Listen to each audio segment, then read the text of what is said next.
नाशिक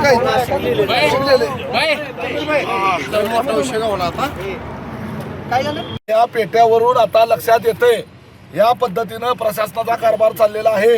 या पेट्या म्हणजे रिझर्व्ह बँकेच्या नोटा छापण्याच्या करता जे काय म्हणते त्याला मशीन असतं ते मशीनच पळवून नेल्यासारखं आहे आणि हा इतकी गंभीर बाब आहे।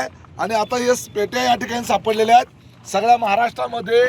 या ठिकाणी सगळ्या महाराष्ट्राने लक्षात घ्यायची गोष्ट आहे की ह्या पेट्या इतक्या सुरक्षित ठेवायच्या असतात की ह्या पेट्यांच्या व्यतिरिक्त एवढं सुरक्षित दुसरं काहीच नाही आहे, दुसरं काहीच नाही आहे। रिझर्व्ह बँकेचा नोटा छापायचा साचा पळवल्यासारखा हे पेट्या म्हणजे या पद्धतीनं जर हे आणि माझ्या जिल्हा परिषद गटाच्याच आहेत, कुरुल जिल्हा परिषद गटाच्या। आणि हा त्या गाडीचा ड्रायव्हर कुठे त्याची गाडी लावली ती आणि हा इथं अधिकारी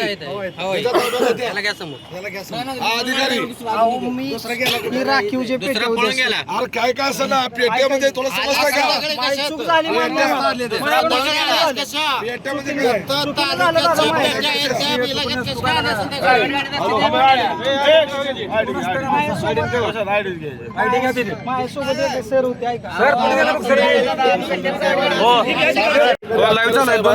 आणि ह्या जिल्हा परिषद निवडणुकांच्या कुरुल जिल्हा परिषद गटाच्या पेट्या हॉटेल ढाब्यावर आणि ढाब्यावर हॉटेल बघा हॉटेल दाखवा स्वराज ढाबा हो